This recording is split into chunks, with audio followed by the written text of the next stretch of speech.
जनाब, आप सबको बहुत बहुत आदाब। उम्मीद है आप सब लोग ठीक ठाक और खैरियत से होंगे। आज का वीडियो शुरू करने से पहले मैं आपसे जो है ज़िक्र करना चाहता हूँ दो अफसोसनाक जो है बातों का। उसमें दोनों ही हमारे पिटारियन स्टूडेंट्स थे। एक तो जो है कर्नल तारिक जमील बात्रा थे, जो कि पिटारो में हमारे पड़ोस में उनके वालिद साहब रहते थे। तो उस बच्चे से तो पड़ोसी होने के नाते से, और वो पिटारो में चूँकि पढ़े थे, तो उस हवाले से भी एक ख़ास किस्म का रिश्ता था। तो उनका जो है वो इस वायरस की वजह से जो है सुबह 4 बजे जो है वो रावलपिंडी के CMS हॉस्पिटल के अंदर जो है इंतकाल हो गया। अल्लाह ताला जो है उनके दर्जात बुलंद फरमाए और उनके पीछे जो लाहाकीन है उन सबको सब्र जमील की ताकीद फरमाए। तो उसके अलावा जो है एक और हमारे कैडेट जो हैं कासिम हाउस के मुर्तज़ा बलोच, जो कि सिंध असम्बली के मेंबर भी थे और मिनिस्टर भी थे, उनका भी इंतकाल हो गया एक दिन पहले।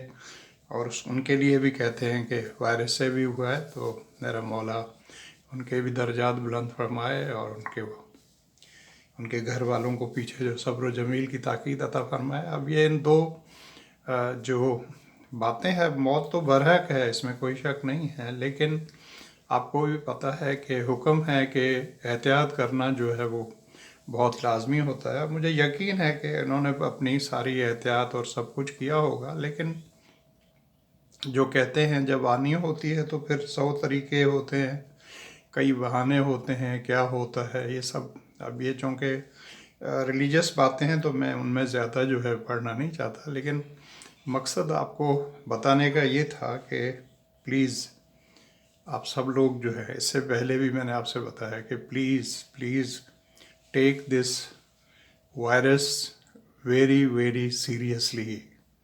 कुछ लोग जो है, बड़े अफसोस की बात है कि कुछ लोग अभी तक जो है वो हमारे मुल्क में समझते हैं कि ये कोई क्या कह रहा है, कोई क्या कह रहा है, किस तरह की बातें कर रहे हैं। तो ये एक रियलिटी है और हकीकत है। और भाई, जितना भी हम लोग केयरफुल रहेंगे उतना हम सब लोगों के लिए अच्छा है। आपके लिए भी अच्छा है, आपकी फैमिली के लिए भी अच्छा है, हमारे वतन के लिए भी अच्छा है, सबके लिए अच्छा है। तो अपना बहुत ज़्यादा ख्याल रखें।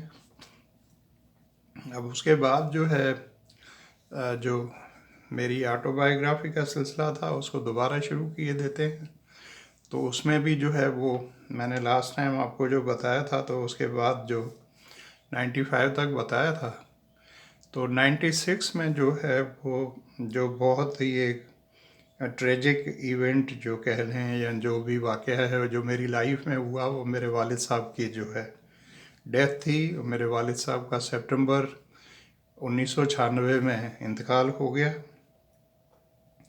और इंतकाल हुआ जो है वो ऐसे कि बज़ाहिर तो उनको कोई बीमारी नहीं थी और बिल्कुल भले चंगे थे। अपने इंतकाल से एक दिन पहले मुझसे वो बच्चों की तरह जो ज़िद करके, आखिर में जो इंसान वापस बच्चा हो जाता तो ज़िद करके मुझे कहा कि मुझे हैदराबाद ले चलो। और वो जो ठंडी दवाओं के डॉक्टर हैं, वो डॉक्टर नामी जो है उनके लिए कहते थे कि वो ठंडी दवाओं के डॉक्टर हैं, उनकी दवाएं ठंडी होती हैं, उनसे खाने से पेट में कोई जलन नहीं होती है। तो वो कह के और मुझे हैदराबाद ले गए थे। तो मैं ले गया था वहाँ, डॉक्टर साहब ने जो है वो दवा दी थी, देखा था, बातचीत भी की थी। तो मैं वापस ले आया था वाले साहब को। मेरे तो वहमो गुमान में भी नहीं था कि ये इतना जल्दी कुछ होने वाला है, लेकिन बस जब होनी हो तो फिर आदमी कोई भी टाल तो नहीं सकता। तो मंडे के दिन उनका जो है वो इंतकाल हो गया तकरीबन 1:30-2 बजे। और हुआ यूं कि मुझे कॉलेज से वालिद साहब ने बुलवाया, मैसेज आया कॉलेज में कि आपको घर पर बुला रहे हैं। तो मैंने कहा कि भाई, आज तक मैंने दिल में सोचा कि आज तक मुझे इस तरह तो घर पे किसी ने नहीं बुलाया। तो मैं ज़रा घबराहट में जो है वो छुट्टी लेके और जल्दी भागा वहाँ से। 7वां पीरियड चल रहा था, तो घर पे आया तो वाइफ ने बताया कि वालिद साहब जो है काफ़ी अरसे से कह रहे हैं कि जेठा को बुलाओ, जेठा को बुलाओ, मैंने उनसे बातचीत करनी है। तो मैं जब घर पे आया तो मुझे कहने लगे कि आप यहाँ मेरे सामने चारपाई के ऊपर बैठ जाएं। तो मैं बैठ गया। तो मुझे फिर एकदम वो बात याद आ गई वालदा की, क्योंकि वालदा साहबा ने भी इंतकाल वाले दिन जो है मुझे इसी तरह कहा था कि सामने चारपाई पे मेरे बैठे हैं, और फिर वो मुझे गौर से देखने लगी थी। इसी तरह वालिद साहब भी मुझे देखने लगे, तो मुझे दिल के अंदर बड़ी घबराहट हुई। मैंने कहा ये तो वही सीन जो है रिपीट ना हो जाए कहीं। तो बहरहाल उनसे बातचीत हुई तो कहने लगे कि अशोक कहाँ पर है। तो अशोक के साथ अब दादे का आपको पता है, दादे का और पोते का जो रिश्ता होता है। तो थोड़ी देर में फिर मैंने देखा बाहर खिड़की से तो अशोक भी आ गए, वरना आमतौर पर देर से आते थे। कोई यूनिवर्सिटी में उस दिन स्ट्राइक हो गई या कुछ हो गया तो वो भी जल्दी घर पर आ गए। तो अशोक से भी बातचीत हो गई तो मुतमईन हो गए। तो हमें कहने लगे कि आप जाएं और जाकर खाना खा लें, लंच का टाइम था। अब घबराहट तो मुझे बड़ी हो रही थी दिल में, मुझे कुछ ऐसे ही विश्वसे भी हो रहे थे। बहरहाल हम लंच के लिए गए। अभी मैंने तो हम अभी घर वालों ने कोई खाना शुरू ही नहीं किया था या ऐसे प्लेटों में डाला ही था। तो मेरी बेटी जो है बड़ी, वो गई देखने के लिए अपने दादा को।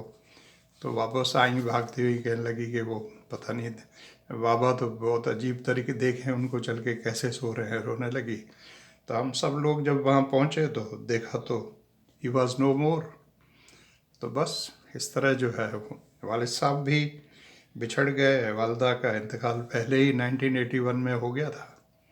तो फिर वो एक लंबा सफ़र है, किस तरह सारी अरेंजमेंट हुई और क्या हुआ। और फिर हम उनको बेरानी ले गए। बेरानी ले जाने की वजह ये थी कि भाई वहीं पर सारे हमारे मोस्टली रिलेटिव्स रहते थे। तो मैंने कहा उन सब लोगों को सहूलत हो। मैं चाहता तो मीरपुर खास भी ले जा सकता था, लेकिन मेरे बड़े भाई का घर चूँकि बेरानी में था तो मैंने कहा मुनासिब बात यही है कि बेरानी में जाएं। और इस तरह उनकी फिर जो है दूसरे दिन उनकी रसूमात वगैरह सारी अदा कर दी गई।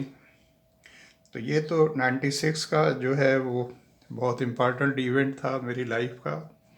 वालिद साहब का आपको पता है माँ बाप का जो दर्जा होता है और उनकी जो एक घर के अंदर प्रेजेंस जो है और ब्लेसिंग्स होती हैं, तो उनके जाने से तो बहुत ज़्यादा फ़र्क पड़ता है, आप सब लोगों को पता है।